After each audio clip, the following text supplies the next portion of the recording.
Sejam bem-vindos a mais um episódio do Hub X Talks, esse podcast que traz mentes brilhantes aqui do nosso estado do Ceará para bater um papo sobre diversos assuntos. Hoje o papo vai ser sobre liderança feminina, sobre mulheres em cargos de chefia e desenvolvimento pessoal, autoconhecimento e muito mais. Estou recebendo aqui Michele Lima. Michele Lima, pessoal, para quem não conhece, está no mundo corporativo há mais de 25 anos, em instituições financeiras, é também mentora de mulheres, que ajudam mulheres a se posicionar e transicionar de carreira, conseguir novas posições, ela já ajudou dezenas de mulheres a fazer isso, e a gente vai bater um papo aqui sobre isso. Primeiro, dá as boas-vindas para a galera, seja muito bem-vinda e vamos começar o nosso papo. Muito obrigada por estar aqui presente. É sempre um grande prazer falar de um tema que para mim é muito caro, que é muito gostoso falar, que é a liderança feminina. Boa, boa. Seja bem-vinda. Michele, uma das coisas que eu mais gosto na vida é falar com pessoas que vivem o que pregam, vivem o que falam. A gente sabe que tem muito empreendedor de palco aí, né, que não viveu o que fala nas redes sociais e você, para quem te acompanha, sabe que você faz exatamente o que você fala, né? Antes da gente entrar na questão da liderança feminina mesmo, eu queria entender um pouquinho a tua trajetória. Falei aqui te apresentando que você tem 25 anos de experiência no mundo corporativo. Queria entender um pouco da tua trajetória para hoje você estar fazendo, ajudando outras mulheres a seguir o mesmo caminho. Vamos lá. Eu sou Michele Lima, sou nortista. De que cidade? Manaus. Olha o sotaque, Manaus. Né, ao longo desses 25 anos, a gente sabe que tem muitas dificuldades. Tive muitas dificuldades para assumir esses cargos de poder. Além disso, né, sou esposa, sou mãe de 3 filhos, e a gente sabe as dificuldades que as mulheres têm em assumir cargo de gestão e tendo que equilibrar todos esses pratinhos. Né, esposa, a maternidade, se capacitar, porque também não é só querer ter o cargo de poder, né, não é só querer ser líder, tem que se capacitar para ser e abraçar grandes cargos, né, grandes poderes. Ao longo dessa trajetória, muitas vezes eu me deparei com situações que eu não sabia o que estava passando. Foram difíceis, mas com a maturidade a gente acaba tendo conhecimento que aquilo que a gente passou realmente não era comum, ou seja, não era para ter se passado, né? Então e com toda essa experiência, com esse cargo, com essa bagagem, eu resolvi auxiliar as mulheres que queiram seguir ou trilhar caminhos parecidos. Porque quem dera se eu tivesse tido uma mentora, alguém que pudesse pegar na minha mão e caminhar juntos. Talvez não seria tão doído estar onde eu estive, onde eu passei. Você chegou a ocupar um cargo de superintendência, né, no mundo corporativo, que, via de regra, no Brasil é muito masculino, né? Eu acho que você viveu isso e observou esses espinhos no caminho, né? Qual foi o maior desafio nessa tua trajetória, trazendo, porque é um mundo muito masculino, ser mulher, ser líder no mundo corporativo? Eu não teria só um desafio, mas foram vários. Por exemplo, a gente como líder e como representante máxima de uma instituição dentro de um estado, a gente lidava com governadores, deputados, senadores, né, com a alta cúpula. E toda vez que marcávamos uma reunião, sempre se dirigia a mim como se eu fosse uma assessora, uma secretária. Sempre voltava o olhar, ou a conversa inicial sempre era para o homem que estava me acompanhando. E eu teria que, né, sutilmente, delicadamente, falar, não, você pode perguntar direto para mim, porque eu respondo por esse setor. Né? Então, assim, queira ou não queira, ainda há um viés inconsciente que o grande representante de um estado tem que ser um homem. Sim. Sim. E até vi uma pesquisa recente, né, que 70% das mulheres líderes já pensaram em desistir muito por causa disso, né? Também, imagina só, eu como nortista, para eu seguir, né, conquistar alguns cargos, eu tive que mudar de estado. E nessa mudança de estado, a gente teve que optar, né, traz os filhos juntos, como é que é o posicionamento do marido. Então, assim, tem uma carga, porque hoje a política do cuidado ainda é muito voltada para a mulher.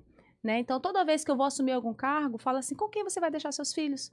E eu acho muito difícil isso ser perguntado para os homens. Né? E fora a culpa, né? A culpa interna, a questão como você falou, da inconsciente. Assim, será que eu estou sendo egoísta em pensar na minha carreira em detrimento aos meus filhos, à minha família? E aí, com o tempo e com a maturidade, a gente consegue saber que não, a gente não precisa escolher. A gente não é uma coisa ou outra. A gente, claro, com técnicas, com conhecimento, a gente sabe que pode juntar a maternidade, a sua vida pessoal e o trabalho de liderança. A gente acompanha, né, no Brasil, mulheres líderes, né, que escolheram priorizar a carreira e não a família. Está crescendo cada vez mais isso, né? O que tu diz para... É preciso mesmo priorizar a carreira para crescer como líder em altos cargos, autogestão, ou você consegue conciliar com as mulheres que querem ser mãe, ter família e tudo?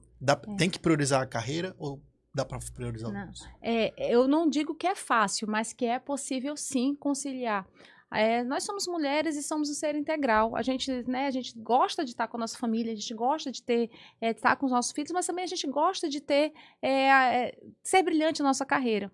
Então, o grande desafio é essa conciliação. Não é impossível, tá? Não é impossível. Eu não preciso escolher uma coisa ou outra. Claro que vai ter alguns momentos que eu vou precisar olhar mais para minha família, vou ter momentos que eu vou precisar olhar mais para minha carreira, mas que é possível sim essa conciliação. E que a gente, né, como sociedade, perceba que isso é cada vez mais comum, né? Que as empresas, as instituições não necessitam ter essa exigência. Você ou escolhe a carreira ou você escolhe sua família. Um exemplo aqui que eu acho que é uma grande dor que as mulheres sentem, por exemplo, vai se candidatar a uma vaga de emprego. Se a primeira pergunta, você tem filhos? Não sei se isso se pergunta com tanta frequência para os homens. Acho que nunca é perguntado para homens. E se você tem filhos, você vai deixar eles com quem? Né? Certa vez eu fiz uma missão corporativa para Israel, né? Eu fui visitar algumas grandes instituições em Israel e eu entrei lá, estava com altos membros corporativos de outras grandes instituições do Brasil. E a pergunta que eles me fizeram é: olha, você não tem filho de pequeno? Com quem ele ficou? Sabe? E assim, como se fosse uma coisa absurda uma mulher estar ali naquela posição, naquele ambiente e ter deixado o filho em casa. E eu deixei com o pai. Com o pai. Né? Ainda tem um tom de muito estranho isso. Você deve até receber depoimentos de mulheres que são perguntadas, talvez numa entrevista de emprego ou de promoção, se ela pretende ter filhos. Porque o empregador já está pensando, ixi, na licença maternidade, não vou poder contar com ela durante um certo tempo. Isso acontece muito ainda? Eu acho que ainda tem coisas piores. Eu já vi casos que certo gestor não contratou certa pessoa porque ela estava prestes a casar. Então, assim, ela ia casar e ele já... Né, teve esse preconceito, realmente, um preconceito de, se ela vai casar, logo, logo vai ter filhos. E aí que eu quero trazer até um outro ponto sobre a maternidade. Né, eu fui líder por muito tempo, desses 25 anos de mundo corporativo, fui líder por mais de 24 anos. E é muito latente, quando a mulher vira mãe, ela se transforma numa potência imensa. Se a gente conseguisse perceber todas as habilidades que as mulheres conquistam a partir do momento que elas viram mãe, né, seja com gestão do tempo, gestão de prioridades, planejamento estratégico, realmente as habilidades delas são potencializadas. Quando as corporações conseguirem enxergar isso, conseguirem perceber o quanto de material humano, quanto poder, né, capacidade humana elas conseguem ter a partir de contratar uma mulher mãe, eu acho que a gente teria uma nova visão sobre esses dilemas. Quando tu escuta, eu sou um cara que falo muito isso, né? Eu admiro muito as mulheres no sentido de a maioria das mulheres, elas conseguem ser multitarefas. Eu sou um cara que, se eu tô fazendo uma coisa aqui, eu não consigo fazer outra.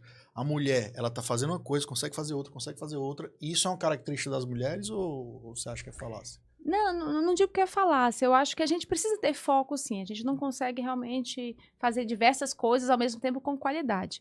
No entanto, a mulher consegue dar foco em períodos mais curtos. Né? Então, ela consegue olhar, saber que o filho que está saindo ali com a lancheira, que está com o lanchinho da escola, aí depois ela já vira o pensamento, né, por conta daquela reunião importante que ela tem que ter tal hora, ela consegue ter esses períodos de foco mais intensos. Eu não estou nem falando no sentido de conciliar família com carreira, não. Eu estou falando dentro da carreira mesmo. Um líder de uma empresa homem, geralmente ele foca numa missão e ele vai fazer. Geralmente líderes mulheres conseguem fazer aquela missão e outras missões, né, dentro da carreira dele. A gente tem um estudo muito interessante que empresas que são chefiadas por mulheres, elas têm 20% de faturamento maior do que as empresas lideradas por homens. E aí eu trago isso porque a visão que a mulher tem, ela tem uma visão mais 360. Ela não tem visão da meta em si, ela tem visão de todo o mundo corporativo, de toda a sustentabilidade da empresa, né? Não é só aquela questão, como você falou, a meta em si, né? Ela consegue ter uma visão 360 graus, grau de engajamento, retenção de talentos, melhoria na qualidade de vida do empregado. Então, assim, são muitas características que as mulheres têm que se potencializam quando ela está nesse cargo de gestão. E dentro dessas promoções que pessoas buscam, principalmente mulheres, eu até vi um vídeo você falando um pouco sobre ter vivenciado a síndrome da impostora, né? De achar que não merecia estar ali, ou então que não poderia fazer aquele tipo de trabalho.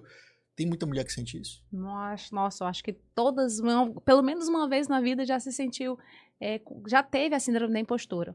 Não é uma doença, é um perfil comportamental, e é quando a mulher está em determinado cargo, então vai se candidatar a determinado cargo e fala, poxa, eu não sou capaz, não, isso não é para mim, eu acho que eu vou descobrir que eu sou uma fraude. E isso é muito moldado pela sociedade. Né? A sociedade moldou que a mulher é a pessoa do cuidado, é a pessoa do lar, não é aquela que toma decisão, é aquela que recebe ordens. Né? Então, a sociedade acaba moldando ao longo da história, a mulher tem um grau de submissão, um grau de inferioridade, e ela duvidar da sua própria capacidade. E isso é muito mais comum. Claro, síndrome do impostor também tem, os homens também sentem, mas ela é muito mais prevalente em mulheres. Né? Por exemplo, tem um estudo também que fala que quando o homem se sente 60% pronto para determinado cargo, ele vai lá e se candidata. A mulher só se candidata quando está 100% certa que está pronta. Então, para ela dar esse passo maior, ela tem que estar muito mais confiante. Certo, e aí como é que a gente resolve? A mulher principalmente, tem essa síndrome, acha que talvez não está pronta ou é uma fraude. Como é que resolve isso? Primeiro é ter a percepção que ela está passando por aquilo, que ela está se duvidando. Né? Primeiro, ela ter trazer a consciência que ela está passando por essa síndrome. E ela começar a notar todas as suas forças, todas as suas fortalezas. Sabe aquele projeto que ninguém conseguiu resolver, mas ela conseguiu? Ela anote lá. Aquela questão que o chefe, o líder, chamou ela para ela resolver. Né? Então, pegar todos os seus pontos fortes, todas as suas conquistas e realmente mapear, colocar no papel, para que toda vez que ela se pensar que ela é uma fraude, ela diz, opa, não sou fraude não, olha tudo que eu conquistei. É só dar um review na sua história. Né? Todos os passos que eu já fiz até aqui me validam para a tal posição que eu estou. Show. Aqui no Hub X Talks a gente gosta muito de dicas práticas que a pessoa que está assistindo vai poder implementar. Então, para uma mulher que está querendo conciliar a vida familiar e ter um avanço na carreira, quais são as dicas práticas que tu pode dar para elas? Primeiro, ter a consciência realmente que ela quer, né? Eu acho que a gente não está aqui para obrigar. Quando a mulher quer, ela tem que ter essa consciência. A gente precisa realmente ter uma rede de apoio. Quando a mulher assume um cargo de liderança ou quer assumir, ela precisa de uma rede de apoio. Então, não necessariamente seja só uma família, pode ser uma creche bacana, uma escola, uns amigos, alguém que possa lhe apoiar dentro dessa posição. E na carreira a gente tem alguns passos que a gente dá também dentro da carreira, alguns posicionamentos. Primeiro, ter um currículo bacana. Quando eu falo currículo, não é só o escrito, certificações, graduações, conhecimento técnico mesmo. Segundo, é o seu posicionamento. Então, a gente ensina essa mulher a se posicionar no mercado. Porque, às vezes, esse posicionamento, até por conta da síndrome da impostora, ela não se coloca tão evidente. Né? Eu bati uma meta e eu não consigo divulgar aquela meta porque eu tenho vergonha. Né? Alguns posicionamentos que são técnicas que a gente ensina para como ela fazer. E outra, network. Toda carreira tem necessidade de network. Né? Como é que ela vai fazer esse network? Como é que ela vai fazer relações realmente com outra pessoa, relações genuínas, não é aquela questão... Vamos bater nisso, porque esse termo no Brasil ficou muito banalizado. Network, isso, naquilo. Como fazer um network intencional, pensando numa possível projeção de carreira, numa promoção, em cargos de liderança? Primeiro, relacionamento, network, ele tem que ser genuíno. É uma via de mão dupla. Tanto você dá, como você recebe.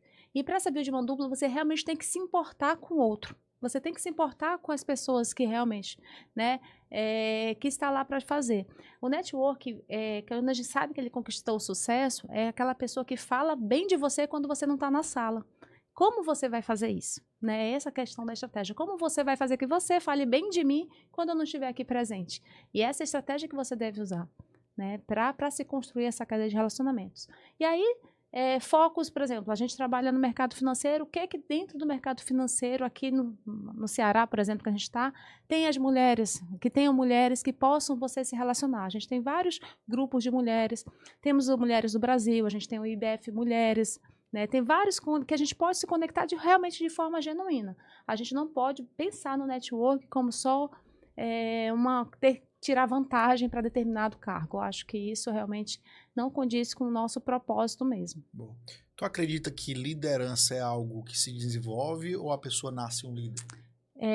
A liderança, ela tem pessoas que têm mais aptidão para ser líder, mas tudo é desenvolvido. Tudo que o ser humano quer aprender na vida, ele consegue. Às vezes as pessoas têm mais facilidade, outras não, mas tem técnicas para ser líder também. E lembrando que líder é comportamento, é comportamental. As pessoas podem ser líderes sem ser gestores. Sim. Quantas pessoas a gente conhece que tem essa liderança natural? Né? A gente vê isso em criança. Chefe não quer dizer que é líder, né? Exatamente, chefe não quer dizer que é líder. A gente tem muitos chefes, eu conheço vários chefes que não são líderes. Né? A gente vê a questão da liderança, por exemplo, crianças brincando. Sempre tem um lá que puxa lá, o dono da bola, que vai lá que puxa a turminha. Então, assim, liderança é comportamento. E como é que a gente constrói uma liderança autêntica, isso focado para mulheres, né? Como ser um líder autêntico que transborde isso, que as pessoas vejam realmente uma liderança que merece estar em altos cargos? A gente tem vários estudos sobre liderança. Mas o primeiro passo de ser um bom líder, um líder autêntico, é liderar a si mesmo. É se autoconhecer. Saber quais são seus valores, saber quais são seus propósitos, saber qual o legado que você quer deixar. Então, para ser uma liderança realmente que faça sentido, que cause impacto, não seja mais a liderança do mesmo, sim, primeiro você tem que se conhecer, se liderar a si mesmo para poder liderar o outro. E a gente falando de mundo corporativo no Brasil, né, existe muito o termo clube do bolinha, né, líder das empresas. Como é que a mulher que se sente às vezes invisível ali, ela tem o potencial, ela tem as habilidades, ela tem as técnicas, o que precisa, mas como que ela deixa de se tornar invisível em ambientes desse clube do bolinha, ela vira o jogo e ela se destaca? E aí é questão mesmo de posicionamento. Às vezes, nem sempre tu ser a boazinha dentro do mundo corporativo quer dizer que você vai galgar algum cargo de liderança, né? Tem empresas que são mais abertas, a gente tem uma abertura grande em algumas empresas que olham para a diversidade, para a equidade de uma forma diferente, que é legal, e tem outras que são mais fechadas, né? O mercado financeiro de onde eu vim, ele é muito mais fechado, é muito masculino. Se você colocar lá no IA, me dê um líder do mercado financeiro, ele sempre vai aparecer, sempre não, mas assim, ele tende a aparecer o homem, né? E a mulher, ela precisa realmente de estratégias. Primeiro, a capacitação, se desenvolver, se conhecer. E se capacitar para saber que em determinados momentos, quando você passa por alguns vieses inconscientes, passa por alguma questão de preconceito, você saber que está passando e se posicionar acerca disso. Ter algum posicionamento. As mulheres têm que se provar mais? Muito mais, muito mais. Tanto para ela, como para o mercado. Geralmente, também, eu sou muito, assim, gosto muito de ser baseada em estudos, né? Tem um estudo que fala que o homem ele é promovido de acordo com o que ele tende a entregar, né? Então, assim, ele é um projeto, ele tem uma perspectiva de entrega muito boa. A mulher tem que já ter entregue, já tem que ter feito para poder ser promovida. Então, sim, assim, ela tem que ter se validando constantemente. Quantas mulheres, pega aí na história do Brasil, líderes, mulheres que estão em altos cargos de poder, ou já passaram, não tiveram que provar competência para os homens. Ou tiveram que são superiores aos homens para estar ali. Tem que se provar muito mais. Tem que se provar muito mais. E falando do mercado brasileiro, né, com certeza você deve receber muitas mulheres que vêm falar contigo que elas estão há tantos anos numa empresa, almejando promoções e tudo, e não são vistas ou não são promovidas, não são colocadas em cargos de liderança e se sentem frustradas. O que tu diria para essas mulheres? O caminho é árduo. Não vou dizer que é fácil, mas com estratégia é possível melhorar esse posicionamento. né? A gente precisa realmente estudar mais, a gente precisa ser estratégica nas posições que a gente escolhe. A gente ser estratégica no caminho que a gente quer seguir. Tudo parte dessa estratégia, que às vezes a gente quer se mostrar a qualquer custo e às vezes não é bem visto. E o fato que você falou há pouco de toda hora ter que se provar, é uma verdade, é uma constante, né? Então, assim, e nisso a gente acaba, com o tempo eu aprendi isso, algumas estratégias para esse posicionamento, né? Vai se frustrar algumas vezes, mas eu acho que desistir não é uma opção. E as mulheres têm muito isso. Elas não desistem tão fáceis. Nessa questão, a questão da inteligência emocional é importante, né? Para não se Importantíssimo. frustrar, né? Importantíssima. E a inteligência emocional para a liderança como um geral, né? Quando a gente percebe que o líder é lidar com o outro, é gerenciar, trazer com que o outro se inspire através das suas atitudes, precisa muito que eu me gerencie emocionalmente para poder gerenciar o outro. E a liderança emocional, quando eu falei que a mulher tem mais empatia, quando a mulher consegue ter um espírito mais colaborativo, ela acaba se destacando perante a multidão. E se a gente pensar em termos de futuro mesmo, o futuro hoje ele precisa, não é nem questão, ele precisa de um mundo mais colaborativo. As corporações precisam ser mais colaborativas. Não há a competição que foi tanto forjada aí ao longo do tempo é importante, mas para se dar sustentabilidade a longo prazo é preciso de colaboração. E as mulheres são fantásticas nisso. Você é uma mulher que inspira outras mulheres, né? Para quem te acompanha. Mas quem inspira a Michelle Lima? Muitas pessoas, assim, primeiro minha mãe, eu acho que é uma nordestina, ela é cearense, fantástica, e assim, ela fez o ensino médio, ela só tem o ensino médio, mas ela fez o ensino médio após a meu nascimento, então eu vi a minha mãe indo estudar lá, fazer à noite, eu criança em casa, e ela sempre colocou a questão do estudo como uma prioridade. E uma coisa bacana que a minha mãe fez, ela nunca disse lugar que eu não podia ir. Ela sempre me falou, Michelle, você pode chegar a qualquer lugar que você queira estar. Vai ser árduo o caminho, mas você não se molde, né, no que você disse, que as pessoas falando que você não pode chegar até ali. Então, assim, ela deu realmente o mundo para que a gente pudesse galgar. Nesse âmbito familiar, sua mãe é inspiração, mas no mundo corporativo, tem Ai, alguma mulher ou mulheres que estão em níveis de liderança que você vê e se inspira? Nossa, tem muitas. A Michelle Obama, para mim, é uma potência, aquela mulher em termos de conhecimento, de fala, de trazer aí grandes feitos, né, e de posicionamento mesmo. Aqui no Brasil, a Luísa Trajano, né, ela é uma defensora bem forte da liderança feminina, né, dentro das casas da Magazine Luiza, ela conseguiu fazer um projeto aí voltado para a liderança feminina. Ela trabalha com afinco dentro das mulheres do Brasil, e ela assim, é realmente um exemplo de inspiração aqui nacional. Você falou de estar sempre se desenvolvendo, aprendendo novas coisas. Se tu tivesse um mapa do tesouro em relação a livros, que livros você poderia indicar para mulheres que querem se inspirar e se tornar líderes? A Brené Brown hoje está em evidência, né, com toda a questão sobre a vulnerabilidade. Eu acho que tem um livro bacana dela que seja A Coragem para Liderar, que muitas vezes a liderança é vista como uma coisa mais impositiva, com uma coisa mais de força, de fortaleza. E quando se mostra vulnerável, talvez a vulnerabilidade seja o maior poder.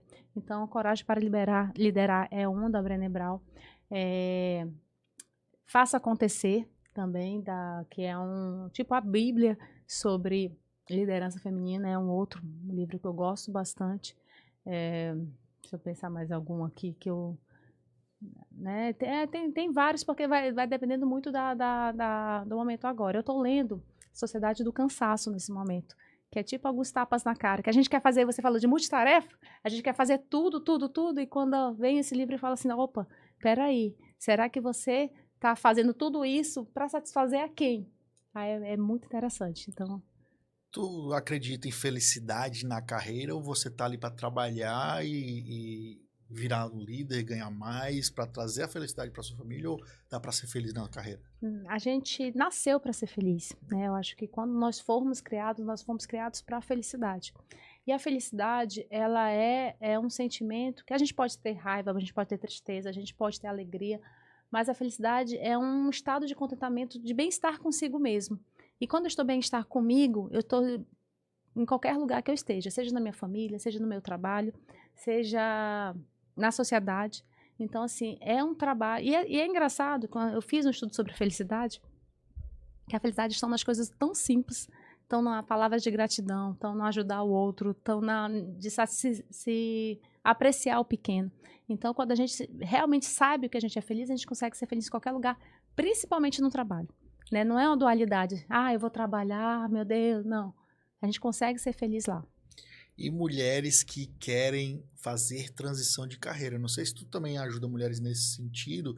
Ela está numa vaga lá de emprego há muito tempo e aparece uma oportunidade e ela quer fazer uma transição. Como fazer isso de forma suave? A transição é muito incrível porque vai muito do teu estudo dos teus valores, né? Quando tu se percebe o que faz sentido para ti. E é engraçado que chega um determinado momento da vida, a mulher fala assim, opa, eu acho que isso não faz mais sentido para mim, não. Bora mudar a rota. E para isso precisa se autoconhecer, para fazer isso com suavidade, com firmeza, né? A gente, né, sem tantas dúvidas, é o autoconhecimento, para saber realmente o que faz sentido. A clareza do que realmente vale a pena para você. Né? A transição de carreira, e a gente está vendo um movimento com as mulheres, principalmente as 40 a mais, muito grande nesse momento. Porque chega um momento que você fala assim, olha, será que isso que eu estou fazendo realmente faz sentido? Será que é isso que eu quero? É esse legado que eu quero deixar? Então, a gente trabalha toda essa base do autoconhecimento para realmente, quando tiver a transição ou quando chegar nesse momento, ela ir suave. Saiu uma matéria recentemente de uma nova lei aí sobre cotas de mulheres em cargos de liderança. Se não me engano, 30%. Uhum. Você acha que essa lei vai ajudar realmente as mulheres ou é mais uma lei que não vai pegar? Quem dera se a gente não precisasse de cotas, né? Seria um momento ideal. Eu anseio pelo momento que a gente fala só sobre liderança. Né? Que liderança é você se importar com o outro. E que não se divida a liderança feminina e masculina. Mas, infelizmente, para a gente se galgar a essa posição, realmente precisou ter legislação para isso. E aí as mulheres precisam se capacitar também. Ninguém vai assumir o cargo por conta da cota. Sim, só por ser né? mulher. Só por ser mulher. Precisam se capacitar para isso. E eu vejo o momento que quantos mais mulheres eu tenho nessas funções de poder, quanto mais mulheres eu tenho em funções de liderança, eu consigo inspirar outras. Né? Eu tiro muito exemplo da Marta, jogadora de futebol. Quantas meninas jogavam futebol antes da Marta se posicionar de ser a melhor jogadora do mundo? Hoje, na minha escola do meu filho, ele faz futebol, a gente tem meninas lá no grupo, né, coisas que talvez a gente não pensássemos em anos atrás. Então, as mulheres em cargos de liderança, elas inspiram outras mulheres a chegar lá. Isso não só em empresas públicas, como é o caso da lei, mas em política, no governo, né? Quando a mulher consegue chegar, poxa, ela conseguiu chegar, por que não eu? As pessoas que querem se preparar para ser um líder do futuro, as mulheres principalmente, quais são as habilidades essenciais que elas têm que ter? A gente vê muita gente falando sobre hard skills, soft skills. Hard skills que é aquela parte técnica que você pode aprender e a soft skills que é mais ali de comportamental. Na tua visão, a mulher ser uma líder de futuro, quais são as habilidades essenciais que ela tem que ter? A gente, em tempos de IA, a gente fala que é ser humana. Ser humana, ter todo o comportamento humano, né, que voltado para a empatia, para olhar para o outro, de se perceber, né, o que realmente a necessidade que o outro traz e que você consiga inspirá-lo de certa forma. Eu acho que são as habilidades humanas, realmente elas vão se destacar aí no mundo voltado para a IA. Né? Competências técnicas, a gente precisa tê-las, mas a gente sabe que a IA vai desenvolver muitas coisas, né, que a gente não precisa. A gente precisa estar acompanhando essa transformação digital, sim. Mas as habilidades humanas, né, o que realmente me torna humano, o que me torna ter essa sensibilidade, e as mulheres têm isso com muita clareza, eu acho que é o que vai diferenciar ela no mercado. Boa, boa. E você começou a ajudar outras mulheres, acredito eu, porque começou a receber muitos pedidos, dicas, conselhos, e aí você criou um programa, né, que até o nome é interessante, né, Mentoria Além do Salto Alto. Fala um pouquinho pra gente o que é Além do Salto Alto. Além do Salto Alto, esse nome foi muito engraçado, que eu criei.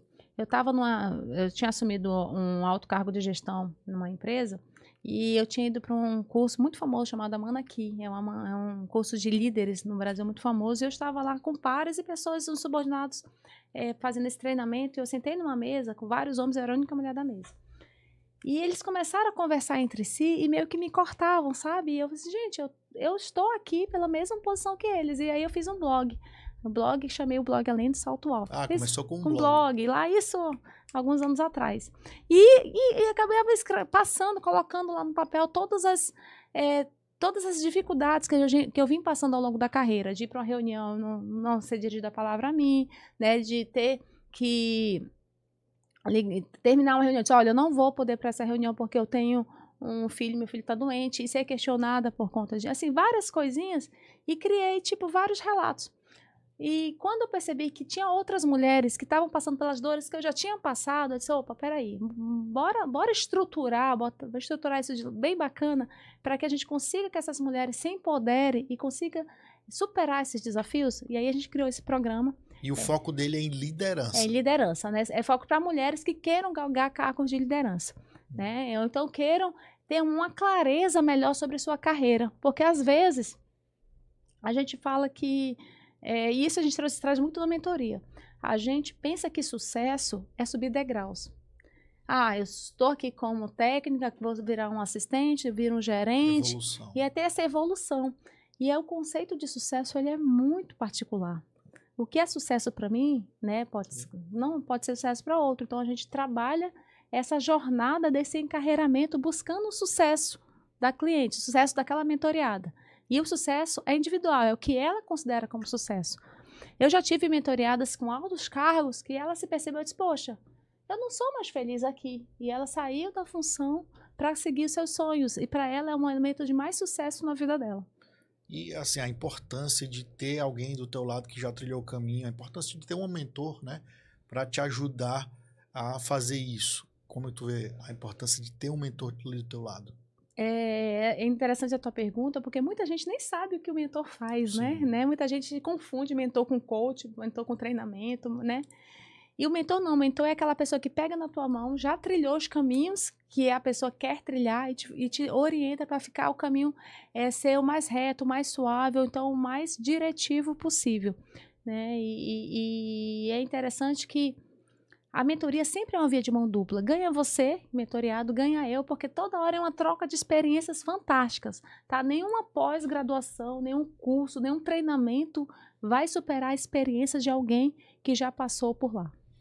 E aqui sempre tem questão polêmica também, viu, Mi? Uma grande questão polêmica no mundo corporativo é a questão salarial, né?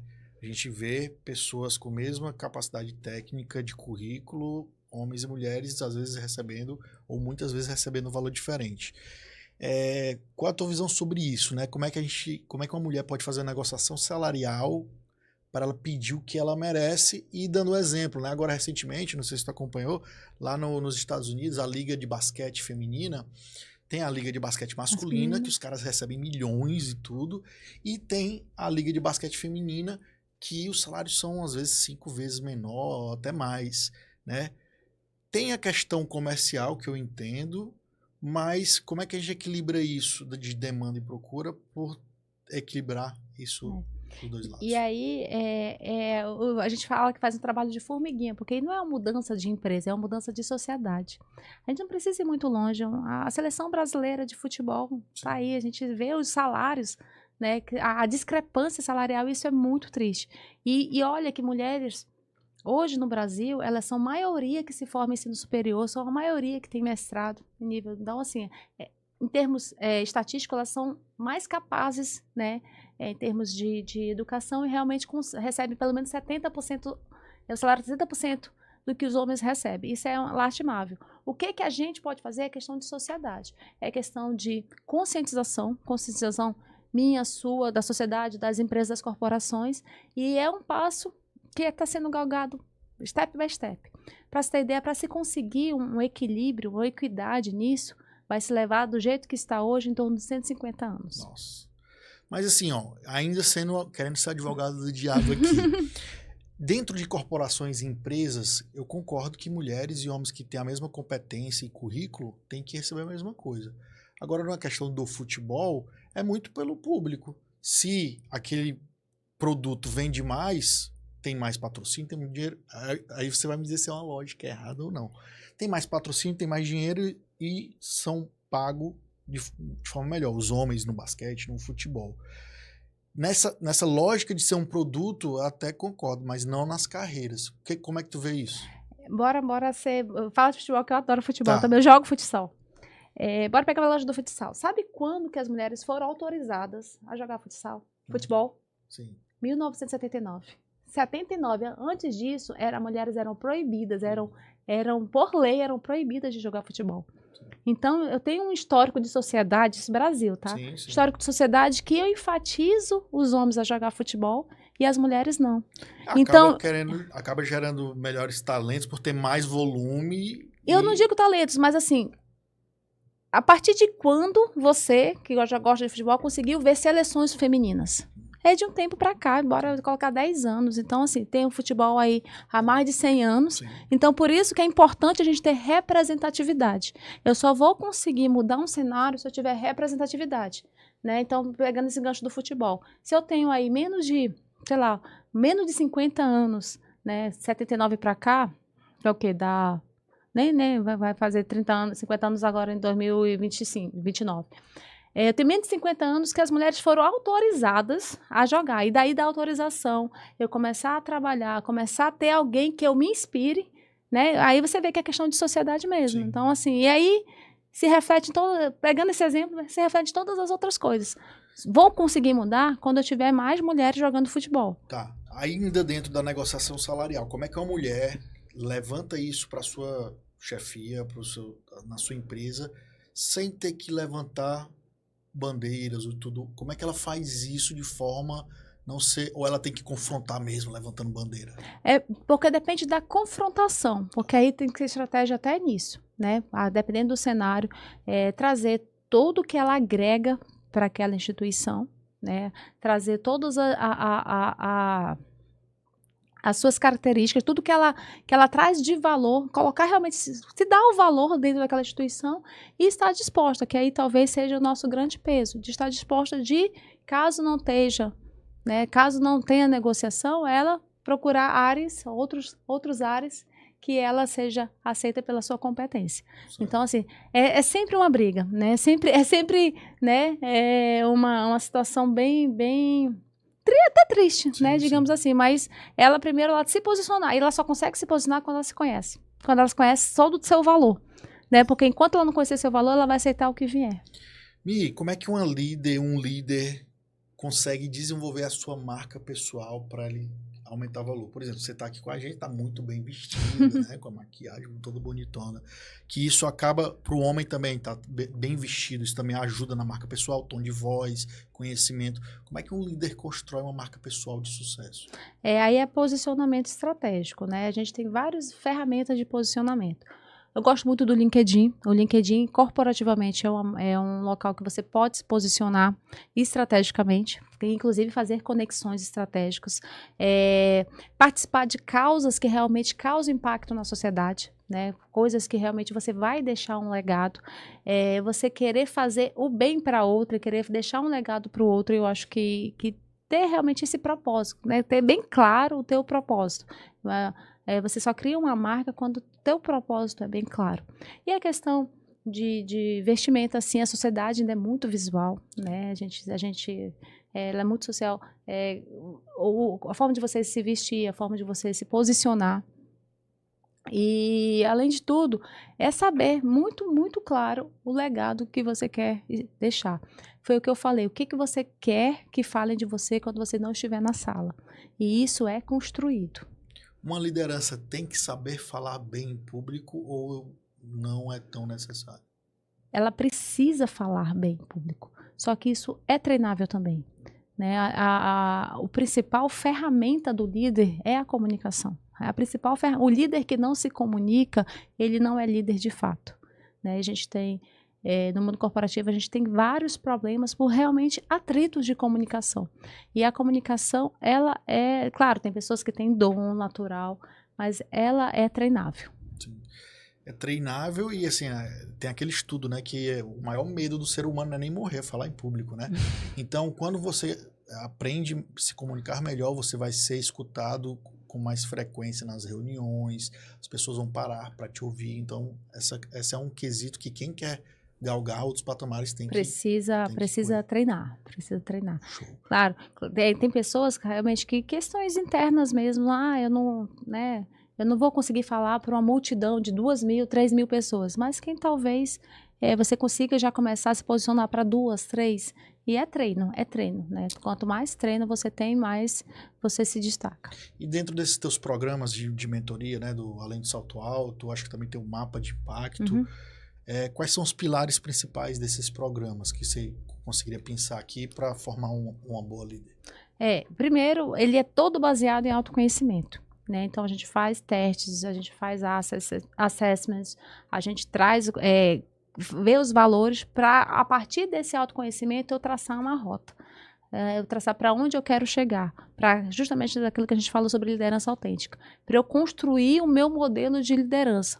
Porque quando a gente vira líder, tem certas situações que a gente se pega em conflito com valores, né? Com nossos valores pessoais, e acaba, às vezes, muitos líderes se perdendo de si, por não ter muito claro quem ele era, quais seus valores, quais seus propósitos. Então, a gente se baseia muito, tanto no mapa de impacto, que é uma mentoria enxutinha, pequenininha, para direcionamento mais direto para a carreira, quanto para a mentoria Além de Salto Alto, que realmente o grande poder da mentoria é empoderar as mulheres de verdade para seguir o caminho que elas quiserem seguir.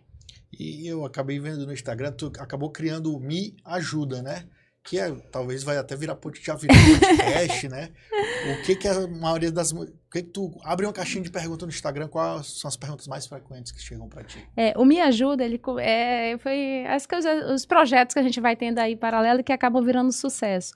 A gente recebe muita pergunta sobre posicionamento, sobre a síndrome da impostora, né? A gente ainda tem muitas questões aí tô acontecendo tal situação, como eu lido? Muita pergunta para saber como é que eu consegui conciliar 3 filhos, a carreira de sucesso, a questão do mestrado, né, do estudo das pós, de conciliar o podcast, de conciliar a empresa, de conciliar o trabalho no mundo corporativo, que eu ainda continuo trabalhando no mundo corporativo, assim, essa questão de gestão do tempo, como se consegue conciliar também é uma pergunta que geralmente aparece. O que você falou, né? O que eu preciso fazer, né? Quais as habilidades que eu preciso ter realmente para me destacar? São perguntinhas que sempre aparecem por lá. Show de bola. Se a mulher que está escutando esse podcast quiser te procurar, como é que te acha nas redes sociais? @MLima Desenvolvimento. Tá? MLima Desenvolvimento é nosso Instagram. A gente também tem Michele Lima no LinkedIn e o canal Me Ajuda no YouTube também está lá. Show de bola. Então, se você quer se desenvolver como liderança, principalmente liderança feminina, tem que seguir todas as redes sociais. Manda um recado final para a mulherada, principalmente, que quer se posicionar como líder, que quer crescer, que almeja novos patamares. Manda um recado para essa mulher. Mulheres, nunca subestime seu valor. Você é uma potência que precisa, que o mundo realmente precisa de você. Então, eu convido todos para descobrir essa sua potência, seus valores, suas fortalezas. E a gente está aqui para ajudá-la. Boa, boa. Gratidão, Michele Lima. Foi um prazer, aprendi muito aqui também. E quem quiser saber mais, vai lá no Instagram, MLima Desenvolvimento, que essa fera vai te ajudar. Beleza? Até a próxima, pessoal. Muito obrigada. Tchau, tchau. Show.